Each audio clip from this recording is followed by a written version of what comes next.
For each AI query you sent, you paid twice. And only the first round is paid in money, and that's the cheaper one. And this isn't the worst of it. This one interview with Karp, Palantir CEO, went viral. I'm going to get no value, and they're going to get my IP. At about the same time, Satya Nadella, Microsoft CEO, published this statement, basically a calmer version of essentially the same thing. He says, buyer is giving away knowledge just in order to use what they bought. Basically, both CEOs are saying this.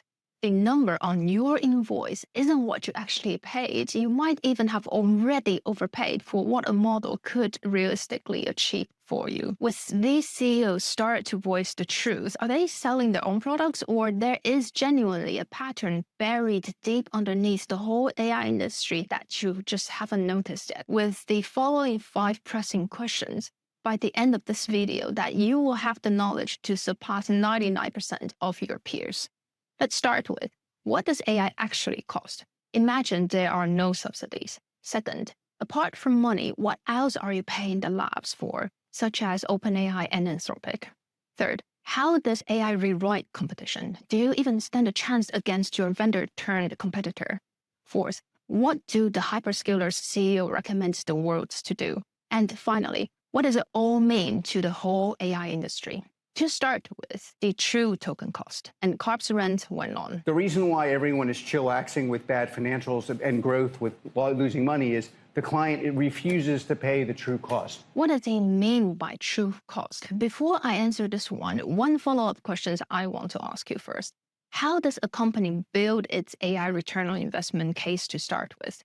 Most people calculate their AI return on investment by simply comparing monthly token usage and the cost to employee wages, then dust off their hands and declare the job done. Is it this simple, though? Take OpenAI, for example. How much does it cost to let you chat on your £15 per month subscription? People worked out that when you max out the monthly token usage, especially the frontier reasoning model, for every dollar you spend, AI Labs spends $10 to supply them. The estimates vary, but they are all in the order of magnitude. It's something that we can hopefully verify once there is a public S1 to read before either OpenAI or Anthropic's IPO. Or if we only consider API usage, the most expensive reasoning model, for example, GPT 5.6 Sol, is currently charged between 2.5 to 15 per million tokens. Even assuming that the lab charge for API tokens at a small profit margin, that they're still losing money overall. Because for the model to run, they need more than just compute. There's also salary, developing the future model, and the hardware cost, and so on. It's also a known thing that the current business model is a money-losing pit. But no one has the accurate estimate of how deep it goes. Bloomberg estimated that in 4 years' time, we'll see a $800 billion gap to fill. Not sure how big $800 billion is? Don't worry, here's the context. That's McDonald's plus Starbucks plus P&Gs plus Pepsi's, just slightly over $800 billion. Now, let's pull our head out of sand for a moment and think about what would it be like if the labs are now forced to make a profit, or at least break even in the next 2 years, shall we? They'd need to charge the commercial sustainable rate enough to make up that $800 billion hole. I am being extremely conservative if I tell you this would merely double the cost in your return on investment formula. So, would the AI project you run still justify that cost? Just forget about it, because that's when you would rather have humans to do the work, and also the time that you realize you step into this trap all along while throwing away the workers who actually know how to do the job. But this isn't the worst news for the token economy, because the token cost isn't the priciest parts that you've paid for yet. Before we continue, please do hype and share this video so more people understand what's actually going on than believing the AI BS. The second bill, your data and know-how. Karp went on about how AI labs are stealing the weight and alpha from clients. These people are stealing the weights and alpha of my business. I know, that's also what the comments under his video said. Hard to understand, but let me explain. Start with what Kenneth Arrow, a Nobel-winning prize economist, described as a paradox in the market for information. Here's what he said. Its value for purchaser is not known until he has the information, but then he has in effect acquired it without any cost. Now, think of this so-called Alice information paradox like trying to sell someone a useful secret. They will not pay for it unless they know what is it so valuable about this. But if you tell them the secret in order for them to judge its usefulness, they've already known what you were selling. And in AI, the paradox works in reverse. As an AI consumer, you risk giving away your trade secrets just to use the AI you bought. A general model, for example, is impressive because it has the generic information about almost everything. However, if you want the AI to be commercially useful in your context, you do need to supply what it doesn't know, but on a need-to-know basis. Basically, the kind of information that you need to disclose can include like internal definitions, your operational history, preferences, and the trade information basically between you and maybe thousands of your customers. This is the point where you've paid twice for using this intelligence. First with money, then with proprietary knowledge. But again, you have no choice here. Since you want the model to perform, so you do need to provide that knowledge to the model. And sure, it's proprietary information, so in an office setup, it's obvious that the documents you uploaded is your property. But what about the prompts your staff wrote or the corrections that they made? These are less obvious and more around the gray area, still just as valuable and confidential to your business. And what about the AI's responses, which you then refine further to generate your new prompts? Do you also own that entire chain? All these should matter to you significantly because these captures the judgment, what it noticed, what it prioritized, and what it considered as a good answer. And it only benefits you further if you can feed them back to improve your AI. The only logical conclusions by those two CEOs is that you want to own the loop. At this point, you might ask, so what? The AI lab can have it all, not that they can replicate my business overnight. Are you sure about that? How AI rewrites competition. In a pre-AI competition environment, your competitors could copy your products, use the same tools, and even recruit your staff. For example, Amazon Basics. As a platform, Amazon always sees which third-party products are viral and profitable. For instance, after the Peak Design Everyday Sling became a popular camera bag on Amazon, Amazon later launched a cheaper Amazon Basic Sling. Of course, their spokesperson said this: data individual seller is not used to improve Amazon's business, but cases like this are far from isolated. Once a coincidence, twice a pattern, 3 times, basically a copycat behavior. If Amazon's move looks like copying, AI takes the same logic to the next level. Amazon Basic might have the shape of those products, but the AI labs have everything. Nowadays, the vendor who's supposed to help you can quickly become one that replacing you. This is exactly what happened to Stack Overflow. It's now an underdog. After head-to-head with AI chatbots, the answers the community spends years writing are now delivered straight into the coding interface via OpenAI's Codex or Anthropic's Claude Code, or how Figma ended up as a complementary app next to Claude Design. So yes, in theory, whatever from your firm should be yours to keep. Paraphrasing Hayek, here's what he said. Effective decision relies on dispersed, like local knowledge of time, place, and circumstances that centralized outsiders cannot fully possess. But do ask yourself, which of these mentioned knowledge is off limits to your AI agents or chatbots? Again, as a customer of the AI labs, you supply the proprietary context that makes their product commercially useful. As a vendor, they do gain a privileged view of that context. You're fine, yes, in the short term. Over time, however, this information asymmetry becomes more skewed. The vendor learns more about you each time you use AI, while you get nothing but the token in return. The irony is twofold. One, most people ignored what's already written in the T&Cs. Here's Amazon's current documentation for Anthropic Claude, which says that the customers must enable a data sharing command before invoking the model. Anthropic takes it even further. They requires up to 30 days of retention, even possibly with their staff's review. Now, the second fold of irony here, most people are aware of the legal debate between the labs and the content owners, but not for a minute do they think that it will happen with their content. Now you're warned. You should seriously consider this matter. But how? How do you self-defend in 2026? Karp's recommendation was quite straightforward. Is what the technical customers want, which is control over their compute, their models, their data stack, and their alpha.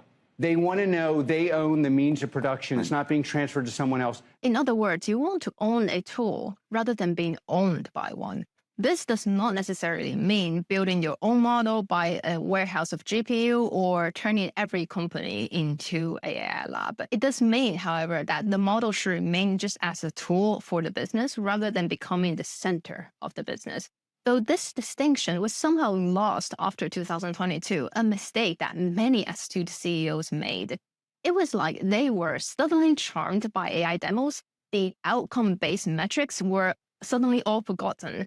In return, you got these insane, unthinkable culture like token maxing, because for some reason, they believe maxing a token spent equals to maxing the innovation and subsequently maxing the productivity. Instead, a sensible company would think of tokens like electricity. Both are utilities. No CEO boasts about how much electricity that a company consumed last quarter, because more electricity may simply just mean the factories are busier, but it may also mean that the machine were being inefficient, someone left the lights on, or you spent a fortune producing something that no one wants. Tokens tell you just as little. A clear conflict of interest in the token economy is that your AI vendor gets paid whether the token generates a good or bad answer.